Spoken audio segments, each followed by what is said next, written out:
सी vice news की स्वागतम। పట్టణ ప్రజలపై ముత్యాలమ్మ అమ్మవారి ఆశీస్సులు ఉండాలని మున్సిపల్ కమిషనర్ భవానీ ప్రసాద్ ఆకాంక్షించారు। జంగారెడ్డిగూడెం పట్టణంలో వేంచేసి ఉన్న ముత్యాలమ్మ ఆలయ నిర్మాణకర్త పవిరిశెట్టి మురళీకృష్ణ పద్మకుమారి దంపతుల ఆధ్వర్యంలో నూతన సంవత్సర క్యాలెండర్లను ముద్రించారు। ముత్యాలమ్మ అమ్మవారి ఆలయంలో ఈ నూతన సంవత్సర క్యాలెండర్లను కమిషనర్ ఆవిష్కరించారు। తొలుత అమ్మవారిని దర్శించుకుని తీర్థ ప్రసాదాలు స్వీకరించారు। అనంతరం పవిరిశెట్టి మురళీకృష్ణతో కలిసి కమిషనర్ మీడియాతో మాట్లాడారు। ముత్యాలమ్మ అమ్మవారి నూతన క్యాలెండర్ ను ముద్రించడం ఎంతో అభినందనీయమని తెలిపారు। ఈ కార్యక్రమంలో ఆలయ ఉత్సవ కమిటీ చైర్మన్ వాగ్బాల పుల్లారావు, సభ్యులు మాడా శ్రీదేవి, పసుమర్తి రమాదేవి, సామ్రాజ్య లక్ష్మి, ఎర్ర నాగేశ్వరరావు, శ్రీనివాస్, రంగారావు తదితరులు పాల్గొన్నారు।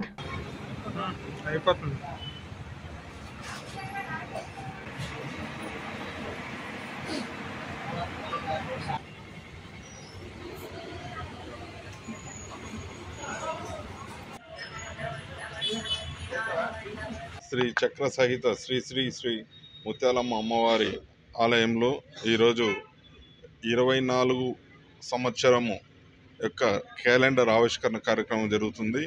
ఈ యొక్క క్యాలెండర్లో డేట్స్తో పాటు అన్నీ ఇవ్వడం జరిగింది। ఈ క్యాలెండర్ని ఈరోజు ముత్యాలమ్మ ఆలయంలో ఆవిష్కరిస్తున్నాం అని తెలియజేస్తున్నాం। శ్రీ చక్ర సహిత శ్రీ శ్రీ శ్రీ ముత్యాలమ్మ అమ్మవారి ఆలయంలో ఈరోజు క్యాలెండర్ ఆవిష్కరణకు వచ్చిన కమిషనర్ గారికి, అలాగే కమిటీ మెంబర్స్కి అందరికీ మా ధన్యవాదాలు। ఈ అమ్మవారు మహిమ ఎంత బాగుంటుందంటే ఎవరు ఏ కోరిక కోరుకున్నా తీర్చే తల్లి। చాలా చాలా అందరూ ఎంతో కోరికలు తీరుతున్నాయని చెప్పి ఎంతోమంది భక్తులు పెరుగుతున్నారు। ఎంతోమంది ఎన్నో రకాలుగా గుడి కోసం వస్తున్నారు। ఈ కోరికలు తీర్చే తల్లి కోసం మనం ఏదైనా చేయాలని క్యాలెండర్ వేయించాం సంవత్సరం। అందరి కొట్టుల్లో అందరి ఇళ్లలో ఉండాలనే మా కోరిక। జై ముత్యాలమ్మ తల్లి। ఈ వార్తలు ఇంతటితో సమాప్తం। నమస్కారం।